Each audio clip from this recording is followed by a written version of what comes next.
Bienvenue dans ce nouveau numéro de Direct Grand Débat. Nous recevons ce jour l'une des figures de la classe politique congolaise. Il s'agit de M. Bellarmé Biamungu. Il est cofondateur de l'AFDC de Modeste Bahati et deuxième vice-président du Sénat. Il est également coordonnateur de communicateur de l'AFDC-A et il est initiateur de la structure qui s'appelle GEBAD, Génération de Baptistes pour la démocratie.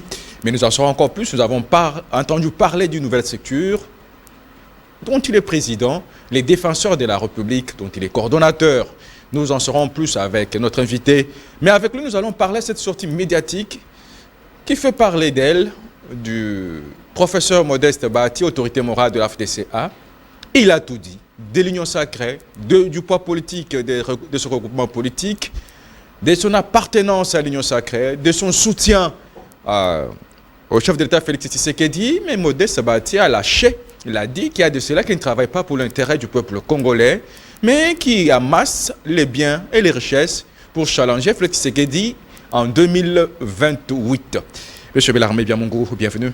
Merci pour l'invitation. Il y a très longtemps que je suis passé sur ces beaux plateaux. Et donc, encore une fois, j'ai pensé que vous m'avez oublié. Grande a été ma joie de voir que vous m'avez encore une fois invité. Merci en tout cas. Merci de votre disponibilité. C'est moi qui vous remercie. Je vous ai présenté Bellarmé Biamungu. Il est connu comme cofondateur de l'AFDC, initiateur de GEBAD, coordonnateur de communicateurs de l'AFDC-A, mais encore un nouveau titre qui s'ajoute, vous êtes coordonnateur des défenseurs de la République. Merci, un nouveau-né? Oui, effectivement, merci de commencer par là. Au fait, j'avais été gratifié par les camarades communicateurs de l'Union sacrée qui avaient créé une structure à travers nous tous, mais qui avaient voulu effectivement que cette structure soit en tout cas coordonnée par moi et que j'avais trouvé que c'était une marque en tout cas de considération, de reconnaissance. J'avais dit humblement oui, parce que lorsqu'il faut servir la nation, les chefs de l'État et la République, on ne peut pas en tout cas refuser de servir. Nous avons été à 7 à créer cette structure-là, les défenseurs de la République, parce que vous allez trouver qu'au niveau de l'Union sacrée, il y a beaucoup de structures qui n'ont pas pu, en tout cas, émerger. Mais cette fois-ci, cela a été bien mûri, en tout cas avec des structures, avec des statuts, avec le règlement intérieur, pour que, en tout cas, on ne puisse pas arriver à ce qui est arrivé à d'autres structures des communicateurs. Vous comprenez que tout le monde est intelligent dans les communicateurs. Tout le monde voudrait coordonner, tout le monde voudrait être président. Et c'est ce qui fait effectivement qu'il n'y a pas beaucoup d'avenir dans ce genre de structure. Et maintenant, nous, en tout cas, nous avons pris du temps. Ce n'est qu'aujourd'hui que vous venez d'entendre ces noms-là. Pourtant, ça existe déjà depuis un moment. Nous n'avons pas voulu que nous puissions, en tout cas, aller directement à ce qu'on appelle la sortie officielle pour que ça puisse être connu. Mais du moins, avec les actions qu'on a menées, la légalisation des statuts et de règlement intérieur, et tout ça là, et ça fait que non, cette fois-ci, nous ne puissions plus cacher. Et ça a été connu à la visite que nous avons eue avec une grande autorité de la République. Et donc, cela a attiré celui qui voudrait bien adhérer. Mais bien encore, on n'a pas encore ouvert ces adhésions. Ça va venir au fur et à mesure que nous évoluons. Et donc, si vous me permettez, je vous dis que les amis qui ont porté les choix sur moi, c'est les camarades de Maître Eli Beni Kamalenga. Vous le connaissez, Maître Eli Beni, c'est quelqu'un qui est un grand communicateur de l'Union sacrée. Vous connaissez par exemple Maître Gauthier Sopamou, qui est de l'ACP, vous le connaissez assez bien, un grand communicateur. Maître Winer Kankolongo, Trésor Kalala, je vais oublier qui, les journalistes. Docteur Kankonde, les tronutriants. Il y a aussi Moïse Mboui et moi-même. Et donc, vous allez voir qu'il y a 7 qui ont beaucoup travaillé depuis un certain moment et qui défendent en tout cas les chefs de l'État sans embâche, sans intérêt, tout ça. Et donc, nous sommes au deuxième mandat. Et donc, il ne fallait pas qu'on laisse les choses marcher comme ça. Il fallait que lorsqu'il faut interpeller, on choisit les chefs de l'État. Mais si c'est un cadre, si c'est un membre de l'Union sacrée qui fait une erreur, allant dans le sens de ne pas aider les chefs de l'État, nous allons les dénoncer. Et donc, c'est la particularité de la structure, n'est pas aveuglément, en tout cas, soutenir les gens. Les défenseurs de la République. Nous défendons la République, en tout cas, et ses valeurs. Sans parti pris. Sans parti pris. Et donc, si vous êtes dedans, ne pensez pas parce que vous êtes des lieux sacrés et que vous avez fait du mal. Parce que c'est maintenant même le moment de pouvoir stigmatiser certaines choses, n'est-ce pas? Je suis passé aujourd'hui, comme vous l'appelez d'ailleurs, les biscuits, hein, c'est qu'on vient avec. Je suis passé aujourd'hui vers Bon Marché pour aller au travail. Arrivé vers là où il y avait le rail, hein, les ponts de rail là-bas, avant d'arriver à il y a une station totale, avant l'abraliment. C'est impraticable. Impraticable. Et donc, il n'y a pas encore la pluie, mais il faut faire passer là-bas. Les eaux, les véhicules ne savent même plus passer. Vous comprenez? Et donc, je dis que ça soit en tout cas l'urgence. Je pensais que ça serait même l'urgence du gouverneur, étant donné qu'à Bon Marché aujourd'hui, pour arriver à Baroumou, Bon Marché, quartier Bon Marché, n'est-ce pas? La voie de Kabambare n'est pas praticable. Kabinda n'est pas praticable. Et aujourd'hui, Flambeau n'est pas aussi praticable. Donc, pour arriver dans ces quartiers après la pluie, où est-ce qu'il faudra qu'on puisse passer? Les enfants ont commencé le chemin de l'école. En tout cas, il faut qu'en tout cas, je demande au gouverneur de pouvoir y jeter un œil regardant, de le faire au plus vite possible, que ce soit une urgence. Il n'y a pas que là. Il y a beaucoup de voies. Vous allez par exemple sur l'avenue Bongolo à Kalamou, hein, la voie qui mène vers l'université Kimbanguis avant les ponts qui a été réhabilité il n'y a pas très longtemps. C'est impraticable. Même la moto ne passe plus. Vous comprenez? Et donc, il y a beaucoup d'urgences. Yolo médical, n'en parlons pas. C'est ce que je dis. Yolo médical, tout le long, tout à fait. Et donc, il y a beaucoup. Oui. Vous allez vers, par exemple, si vous allez vers Yolo, Kimwenza, vous dépassez les terrains et Kankar. Il y a avant la station, juste après la station, il y a un endroit impraticable. Donc, il y a la pluie.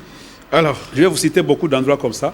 Et donc, si on les répertorie, je crois que le gouverneur devrait se réveiller et ne pas faire un long moment d'observation. En tout cas, il a trop observé, c'est le moment de pouvoir agir. Parce et les défenseurs de la République que vous êtes, vous le réveillez. Tout à fait, tout à fait, tout à fait. Alors, Bellarmé Biamungu, parlons-en maintenant.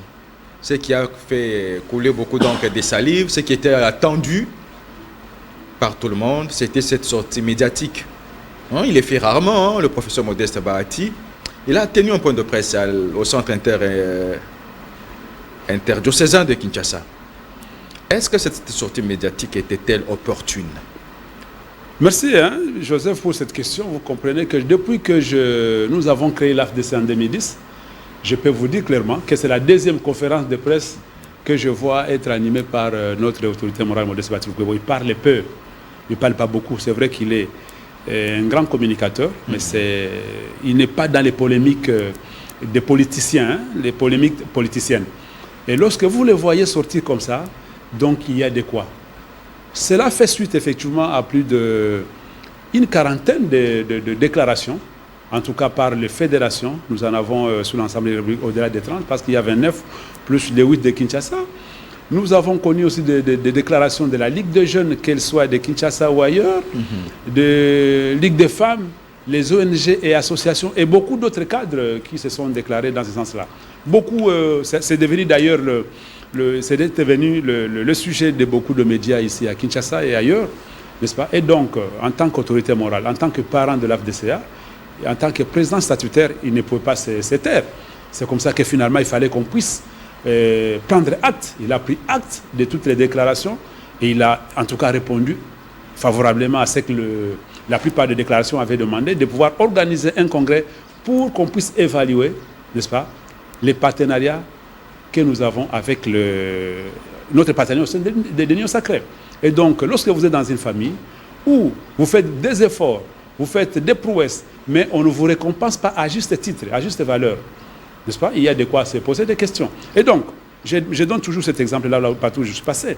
Un enfant à qui le papa dit, vous êtes mes 5 enfants par exemple, vous allez à l'école, celui qui aura au-delà des 70%, il aura X cadeaux, n'est-ce pas? Et vous allez mouiller les maillots, vous allez beaucoup étudier, vous allez beaucoup vous donner, vous ne dormez plus pour étudier, et à la fin, vous amenez au-delà des 70%, et papa va gratifier tout le monde, il vous gratifie moins que celui qui a eu 70%. Non, il gratifie moins. Toi, tu as eu 80%. On gratifie celui qui a eu 60% plus que toi. Et donc, ça pose la question, ça pose des questions. Et c'est comme ça, effectivement, que nous sommes. Nous sommes dans ce contexte-là au Union sacrée. Vous allez aux élections, vous venez avec ce que vous avez eu. Je crois même que vous êtes témoin, vous êtes un journaliste d'investigation. Nous sommes partis aux élections sans moyens.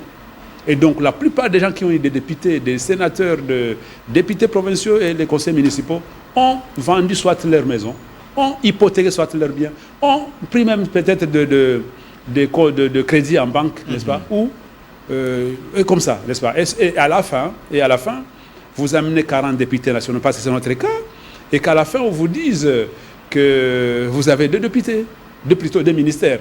Pourtant, on n'a pas mis dans la bouche de l'informateur Kabouya que celui qui amènerait 10 députés aura un ministère. Et cela a été respecté ailleurs. Même ceux qui ont moins de 10 députés, vous comprenez. On n'a pas dit cela, on n'a pas mis cela aussi dans la bouche de la première ministre qui avait consulté l'AFDCA. Donc c'était le critérium établi par eux-mêmes. C'est ça, si on avait respecté, si on puisse respecter les critères, c'est vrai qu'il y a aussi les critères de la solidarité, mais qui ne vaudra jamais être passé au-delà du critérium du poids politique. C'est un politique. Pourquoi nous allons aux élections? Donc, nous n'avons plus besoin d'aller aux élections lorsque les résultats des élections ne seront jamais pris en considération. Donc, aujourd'hui, c'est dire que l'AFDCA a géré toutes ces frustrations, mais là où les vases ont débordé, c'est la composition du gouvernement Judith Suminho. C'est vrai que cette composition est venue. C'est la première action, c'est le premier acte. C'est le premier acte depuis que nous sommes partis aux élections, qu'on on est sorti des élections. Le premier acte, c'était celui-là, effectivement. Parce que bien avant, ça a commencé déjà depuis la première mandature. Non, la première mandature, il y a des problèmes parce qu'on nous avait d'abord arraché le ministère de l'économie. C'est vrai, il est tombé par motion au niveau de l'Assemblée nationale. Mais cela voudrait dire que ces postes-là devaient nous revenir. Il y en a eu un deuxième poste ministère qui nous était arraché injustement. C'est celui du portefeuille tenu par Mme Adel Kayinda. Vous rappelez, n'est-ce pas, ces deux-là. Nous avions un DG, par exemple, des communes qu'on avait suspendu gratuitement comme ça, sans savoir. Il y en a beaucoup. Et nous avons géré par la sagesse de Modeste Batilou Kebo. Mais cette fois-ci, lorsqu'il a été mis sous pression, en tout cas, je vais vous dire clairement que les fédérations qui ont commencé à déclarer n'ont pas posé la question à Modeste Batilou Kebo. Et d'ailleurs, il y en a certaines déclarations qui mettaient en garde de l'autorité morale. Que si vous osez, vous ne répondez pas favorablement, nous allons nous prendre en charge. Une autre déclaration qui a été faite autrefois, qui disait, en tout cas, que le militant, il disait quoi? Se prépare à toute éventualité, vous comprenez. Et donc, c'était finalement les déclarations qui mettaient mal à l'aise la position de l'autorité morale et devait répondre. Et donc, comme tout le monde a demandé, par exemple, les congrès, et les autres ont donné qu'on quitte immédiatement l'Union sacrée, les autres qu'on puisse réévaluer, la voie, effectivement, la plus, en tout cas, rationnelle, n'est-ce pas, c'était celle de pouvoir organiser un congrès au cours duquel, finalement, la position devait être dégagée. Tout à fait. Parce que Modeste Batilou Kebo, en démocrate, il ne pouvait pas, parce qu'il y a beaucoup de gens qui attendaient, qu'ils disent non, nous quittons l'Union sacrée. Ce n'est pas ce n'est pas lui qui doit le dire. Parce qu'il n'est qu'une personne, bien que président statutaire, mais il ne décide pas au détriment du Congrès. Et donc, dans un parti démocratique, parce que nous en sommes un, les décisions sont prises par l'organe délibérant. Et donc, si le directoire voit qu'il ne peut pas décider au profit de tout le monde, n'est-ce pas, au détriment de tout le monde, on organise un congrès à l'issue duquel, parce qu'aussi, lorsqu'on était parti adhérer à l'Union sacrée, c'était aussi à la suite d'un congrès. Lorsqu'il fallait soutenir le chef de la Tshisekedi, qui était en difficulté avec la majorité du FCC, et donc nous avons été courageux. Et donc Modeste Batilou Kebo, c'est l'élément encore déclencheur, n'est-ce pas, qui a accepté ce risque-là, de pouvoir accepter, de quitter là où il était, après avoir aussi été marginalisé, n'est-ce pas, au niveau du FCC, il a accepté que je meure, mais pour l'intérêt de la République. Et donc, il est parmi ceux qui ont donné cette majorité, encore une fois, au chef de l'État, aujourd'hui. Et personne ne peut l'ignorer. Alors, si nous devons partir de ces contextes-là, parce que beaucoup de gens ont vociféré, en disant c'est à la quête des postes, tout ça, c'est pourquoi nous allons aux élections. Sinon, vous ne partirez pas aux élections. Vous allez laisser tout que le chef de l'État décide, en nommant les députés, en nommant les sénateurs, en nommant les ministres, en nommant les gouverneurs, et tout, et que sais-je encore. Et donc, si nous allons aux élections, effectivement, de pouvoir savoir qui est qui a quoi, qui est comment, et c'est comme ça. Et donc, les élections, c'est pour déterminer un poids politique. Et dès lors qu'on néglige les poids politiques, la notion du poids politique, et donc on néglige aussi la notion des élections. C'est tout ça, c'est cette réponse-là qu'on peut donner à tous ceux qui estiment que nous n'étions pas dans la bonne voie. Et alors, M. Bellarmé Biamungu, aujourd'hui, Modeste Bahati est sorti de son silence. Et là, tout dit, il a dit que la FDCA n'a pas été récompensée à la hauteur de son poids politique. Tout à fait, oui. Il est deuxième vice-président du Sénat. Deuxième vice-président du Sénat. Et qu'est-ce que vous attendez, par exemple, je vais vous dire, comme récompense? Je vais vous dire que s'il fallait qu'on s'en tienne à ce que vous dites, il serait le premier vice-président peut-être de ces chambres-là, mais il serait même premier ministre. Si on doit aller dans la notion de poids politique. Poids politique. Et donc, comme l'INC, qui vient même après nous, ne serait pas là où il est, n'est-ce pas? Donc, Amère ne serait pas président de l'Assemblée nationale. Si on suivrait cette notion normalement, on ne l'a pas suivi, effectivement. Nous ne sommes pas églises sur ce point-là. Là où nous sommes, là où on avait déterminé les critériums, on dit 10 députés, un ministère. Ce n'est pas nous qui avons dicté ces critériums-là. C'est en tout cas les personnes à qui les chefs d'État avaient donné le mandat de pouvoir nous conduire dans ce sens, d'informateurs qui étaient devenus formateurs, n'est-ce pas? Et après, la Première ministre, qui est revenue sous les mêmes critériums en disant, en tout cas, 10 députés, vous avez un ministère. Et donc, pourquoi nous avons proposé 4 noms et qu'on ne prenne que les 2 autres? Prenons même les premiers. Imaginez-vous qu'il y a 5 vice-primatures. Excusez-moi. 5 vice-primatures. Nous n'avons pas un seul. Il y a beaucoup de ministères d'État. Nous n'avons pas un seul. Et prenez les ministères que nous avons. Même pas ministère régalien. N'est-ce pas? Et donc, il y a quoi dire? Donc, il y a un élément. On ne sait pas à qui on doit poser la question. Mais je dois dire, le chef d'État a signé ce qu'on lui a amené. Parce qu'il estimait que les personnes à qui il avait donné le travail de pouvoir déterminer la majorité, les poids politiques, tout ça, il les avait bien fait. Mais je dois estimer que c'est là où il y a le problème. Et si vous me dites, qui vous attaquez? Je vais vous dire, non, je n'attaque personne, mais c'est celui qui nous a dit les critériums. Mais il y a Kabouya, informateur, il y a aussi la Première ministre. N'est-ce pas? Les deux devraient corriger l'erreur qu'ils ont. C'est vrai, ce n'est plus au niveau des Kabouya aujourd'hui. Et c'est là où je voulais poser ma question. Modeste Bahati a dit que c'est vraiment la sagesse du chef de l'État pour corriger. Oui, bien sûr que si. Et il qualifie d'injustice. Bien sûr que si. Je dois, loin de moi l'idée de dire que Madame la Première ministre a failli. Mais c'est elle, effectivement, qui a composé le gouvernement.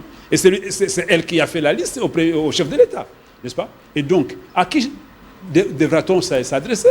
Ou nous avons dit, nous soutenons le chef de l'État, pas le chef de l'État, pour l'intérêt de la nation, de la République, de la population. Vous l'appelez à la sagesse oui, pour corriger l'injustice? Bien sûr, je connais Céline Sekedi, je l'ai vu beaucoup de fois dans la légalité, dans l'équité, dans les droits.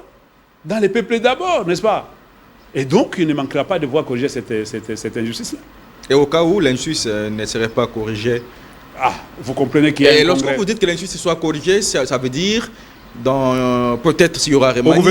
Au gouvernement d'abord, il faut dans les entreprises publiques... que nous puissions avoir d'abord les 4... Si on va équilibrer, je ne sais pas, mais dans le gouvernement, il faut qu'on puisse avoir 4 ministères. Et au besoin d'une vice-primature. Vous comprenez? Et donc, on ne va pas compter le Sénat parce que, étant donné, aussi qu'on est parti au gouvernement normalement, on devrait passer aussi comme ça à l'Assemblée nationale, et plutôt à l'Assemblée nationale et au Sénat. Et même dans les institutions, notamment les portefeuilles, notamment les mandataires de la République. Mais est-ce que toutes ces revendications, Modeste Bahati, qui est membre du Présidium de l'Union Sacrée, avait dit ça à ses pairs parce que tous les tickets étaient décidés par le Présidium de l'Union Sacrée? Combien de fois n'avez-vous pas vu? À l'Assemblée nationale, par exemple, il y a eu d'abord de primaires. Cette fois-ci, dans la composition du gouvernement, les présidiums n'avaient rien fait.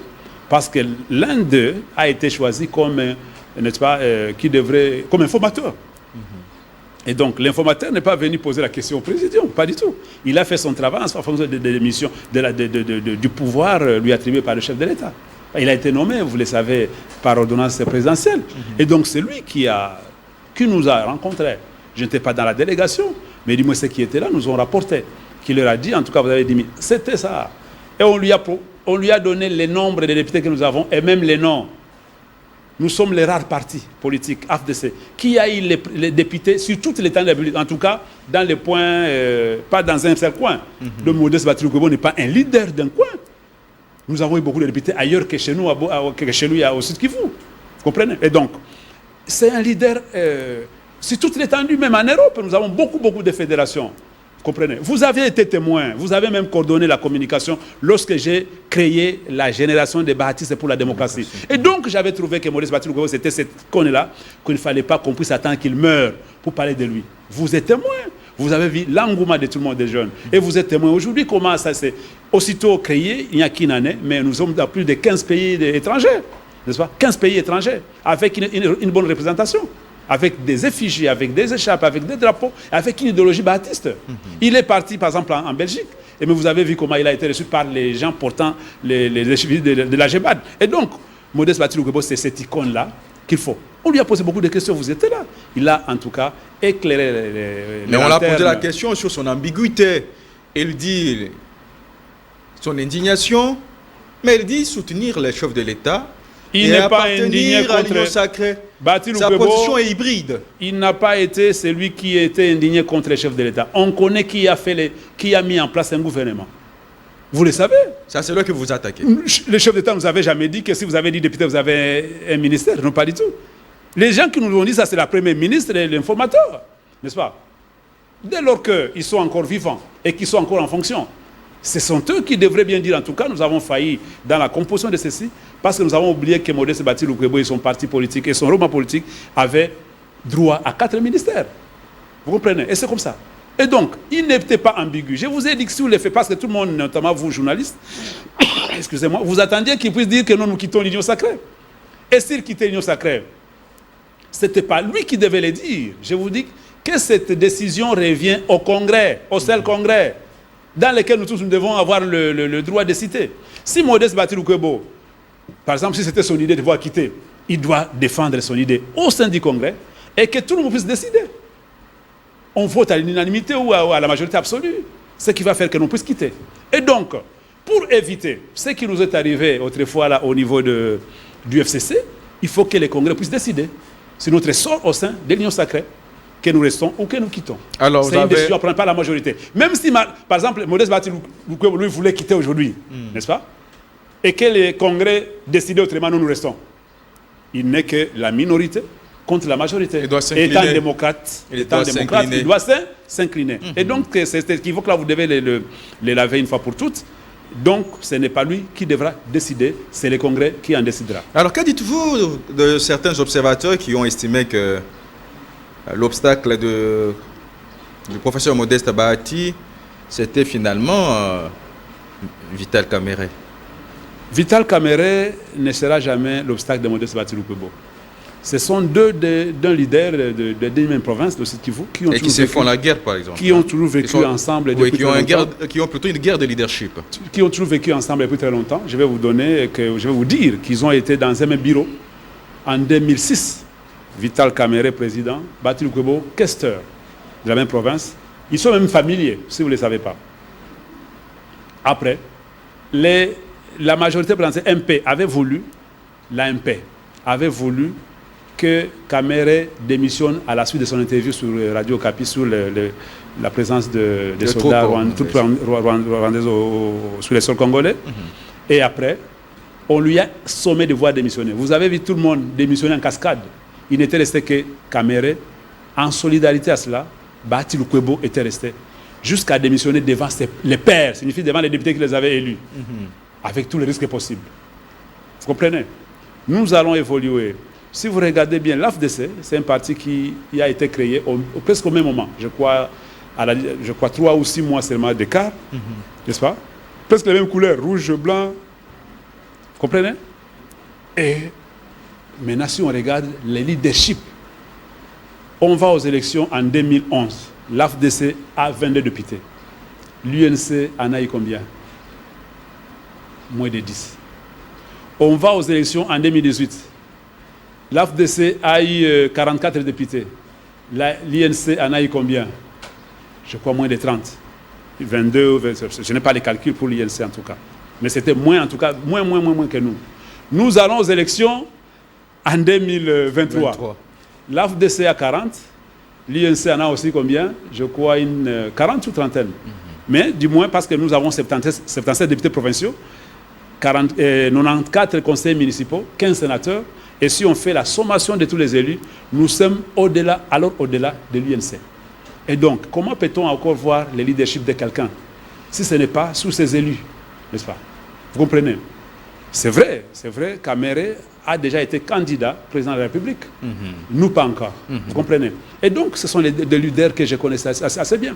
J'estime même qu'ils finiront par se mettre ensemble pour peut-être briguer la magistrature. Peut-être, je ne sais pas, je ne suis pas un Dieu, parce que mon autorité morale l'a dit encore hier, que Dieu qui connaît l'avenir, demain, après-demain, personne ne le sait. Et donc, si vous estimez qu'il y a combat, je ne sais pas ces combats-là, je ne suis pas encore informé de cela, parce que Modeste Batilou-Kebo a toujours été celui qui prend la paix. Il a toujours été vers Vital Kamerhe, vers l'UNC, et je crois que si ça ne se passe pas bien, ça doit être sûr que si c'est un point. Même vous, dans votre maison, vous avez un grand frère ou un petit frère, ce n'est pas que vous êtes toujours de la même vision, une même idée. Il y a des moments que vous êtes divergents sur certaines idées, sur certaines décisions, mais ça n'exclut pas que vous puissiez être dans la famille. Et donc, surtout d'ailleurs qu'on dit que c'est dans la divergence qu'il y a convergence, dans la divergence qu'il y a multiplicité des idées. Alors, M. Bellarmé Biamungu, quelles sont vos relations aujourd'hui, l'AFDCA et l'UDPS? L'UDPS, nous n'avons jamais eu un seul problème. En tout cas, aucun. Non, je demande, c'est... Effectivement, nous n'avons jamais eu aucun problème avec l'UDPS. Pour preuve, chaque fois qu'il y avait certains militants égarés, qu'on appellerait brebis galeuses, n'est-ce pas, qui venaient attaquer l'AFDC ou Modeste Batilou-Kebo, ils étaient tout de suite, n'est-ce pas, interpellés par le responsable de l'UDPS. Ça a été le cas excusez-moi, avec Kabounda à l'époque, et aujourd'hui avec Augustin Kabouya, qui a toujours eu de bonnes relations avec Modeste Batilou-Kebo. Et donc, je n'ai jamais entendu des échauffourées ou des contradictions sur ces points-là, en tout cas. D'ailleurs, quelqu'un de nos communicateurs a déplacé le langage la fois passée contre Augustin Kabouya. Il a été tout de suite interpellé. L'autorité morale m'a dit, en tout cas, de pouvoir l'interpeller par une note. Je l'ai fait. Et ça a été passé même dans le média. Il n'y a pas de problème. Nous avons de très bonnes relations avec l'UDPS et nous ne voudrions pas même les briller. Alors, comment voyez-vous l'avenir de l'Union sacrée d'ici 2028 ? Les membres du Présidium, encore une fois, ça relève sont-ils dans la sincérité ou dans l'hypocrisie? Encore une fois, ça relève du secret de Dieu qui connaît l'avenir, et donc on ne va pas s'évertuer. Le secret de Dieu, mais l'autorité morale a lâché. Modeste Bat, il a dit au cours de sa conférence de presse que beaucoup sont venus pour s'enrichir, amasser les biens et richesses, pour challenger, donc être candidat à la présidentielle de 2028. Oui, il l'a dit. C'est qu'il sait, au moins il a été dans les petits secrets de Dieu quelque part. Vous savez pourquoi il l'a dit? Parce qu'effectivement, depuis 2018 jusqu'en 2023, c'était la marchandise qu'on vendait dans le média, dans l'opinion, chez le chef de l'État, en disant que c'est celui qui va être candidat challenger de Tshisekedi en 2023. Nous avons passé pratiquement 5 ans en train de nous défendre sur cette question-là. 5 ans en train de défendre que nous ne serons pas... Modeste Batilou-Kebo n'a pas cette ambition, du moins pour cette mandature. On nous a attaqués jusqu'à ce qu'on nous a amputé de beaucoup de nos droits, parce que estimant qu'il faut affaiblir Modeste Batilou-Kebo qui serait candidat en 2023. Et du moment qu'il n'a plus été candidat en 2023, qu'est-ce qu'ils ont encore marchandé aujourd'hui? Vous comprenez? Et donc c'était ça. Et donc il fallait qu'ils le disent, parce que nous connaissons les gens qui n'ont rien à voir avec le pouvoir, avec le travail que le chef d'État a attribué à tout un chacun, mais pour aller accuser, parce qu'ils ont une petite proximité avec l'autorité. Nous connaissons vraiment les éléments, n'est-ce pas? Qui vont attaquer, qui vont créer des messages des réseaux sociaux, qui vont même aller intoxiquer les proches du chef de l'État pour qu'il puisse avoir une mauvaise dent contre Modeste Batilou-Kebo. Et donc c'est pour ça qu'il a dit. Mais il a dit que tout celui qui fait du mal à un être juste, n'est-ce pas? Et celui qui est dans la vérité, il finit par être tabassé, par être en tout cas châtié, à être puni par Dieu ou par la nature. C'est pourquoi j'avais dit à l'époque, là, vous m'avez posé une question, je crois, il y a 2 ans passés, il dit, que ces gens-là qui attaquent Modeste Batilou-Kebo gratuitement, parce que connaissant son idée qu'il ne sera pas candidat président de la République, ils seront frappés par la nature. Regardez bien, je vais un peu, comme vous dites en lingala, hein, que vous me permettez, que tout à bordure. Il y a tous ceux qui ont attaqué l'AFDC et Modeste Batilou-Kebo, ou qui l'ont quitté. Tout le monde est tombé un à un. Je peux vous citer même 10. Dites-moi, qui a attaqué hier, qui est aujourd'hui là où il est? Personne. Ils sont tombés un à un. À l'exemple de... On ne parle même plus d'eux. À l'exemple de... Non, vous le savez. Adel Kaïnda. Vous le savez assez bien. Je ne voudrais pas citer les noms ici. Vous citez, comme vous citez, vous êtes un journaliste, vous les connaissez assez bien. Mais je l'ai dit, ils se connaissent. Que tout le monde qui nous a quittés injustement, en attaquant, en cherchant un alibi, il a fait ceci. Ils sont tombés un à un, comme le dit la Bible. Un à un. Vous comprenez? Et Bati Lukwebo l'a dit hier en disant, effectivement, que lui, c'est la vérité, l'équité, le patriotisme, l'amour du prochain. Et c'est que d'ailleurs nous demandent la plupart de ceux qui ont réfléchi sur l'avenir du Congo. Ngoma Binda, professeur, il est encore en vie, il a dit, il nous suffit, dans la philosophie du langage, qu'il m'a enseigné la philosophie du langage, il nous suffit d'un minimum de bonne volonté, d'un minimum de l'amour du prochain. Et c'est fini.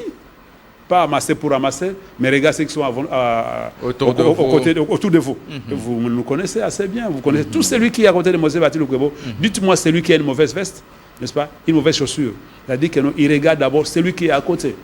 Bien qu'on puisse dire n'importe quoi, je suis celui qui peut témoigner du haut et fort avec des arguments convaincants parce que connaissant. Tout celui qui a été nommé, s'il a nommé déjà plus de... Il y en a beaucoup en tout cas, il y en a beaucoup, et alors, sans pour autant regarder l'origine de tout un chacun. Bellarmé Biamungu, membre cofondateur de l'AFDC, coordonnateur de communicateur de l'AFDC et coordonnateur de la structure des défenseurs de la République et initiateur de GEBAD, Génération de Baptistes pour la démocratie. Nous allons devoir nous séparer d'avec vous. Comment se prépare l'AFDCA en prélude de 2028? En tout cas, nous, c'est en toute éventualité, nous regardons les choses, comment ça se passe. Et donc, nous avons dit que l'avenir, nous devons les donner à Dieu, l'attribuer à Dieu, qu'il puisse en décider. Parce que ce que je vais être demain, vous ne le savez pas. Vous comprenez? Ce que je vais être après-demain, je ne saurais même pas. Et donc, nous sommes sur les plateaux ici.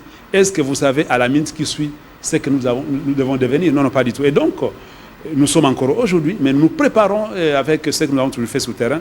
S'il se fait que nous choisissons notre autorité morale pour être candidat président de la République, ça viendra. Et si c'est peut-être que ça soit qu'il va servir autrement. Donc, réservons l'avenir à Dieu, celui qui connaît ce que sera demain, tout un chacun. Même pas, aujourd'hui, le chef d'État ne sait pas ce qu'il va dire demain, n'est-ce pas? Et qui vous a dit qu'il va laisser? Qui vous a dit qu'il va partir? Qui vous a dit qu'il va faire ceci ou cela? D'ailleurs, j'attends déjà de gauche à droite les dialogues qui est réclamé à tout prix par l'opposition et d'autres membres de la majorité au pouvoir, n'est-ce pas? Et donc, nous avons dit encore une fois, Modeste Batil l'a dit, que toute voie qui mène vers l'intérêt, vers la cohésion de la population, vers l'intérêt de la population, on ne peut pas refuser de pouvoir suivre cette voie-là. Monsieur Bellarmé Biamungu, merci d'avoir répondu à notre invitation.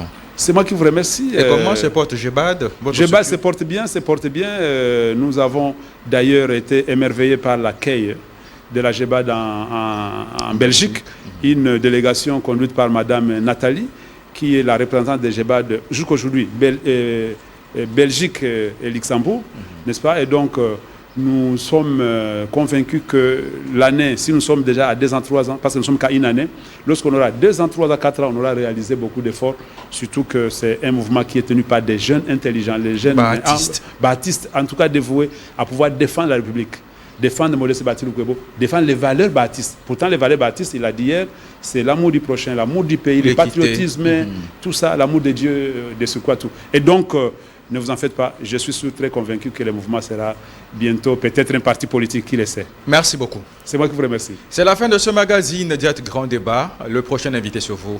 Entre-temps, chacun et à vous tous, excellente suite de nos programmes et à plus.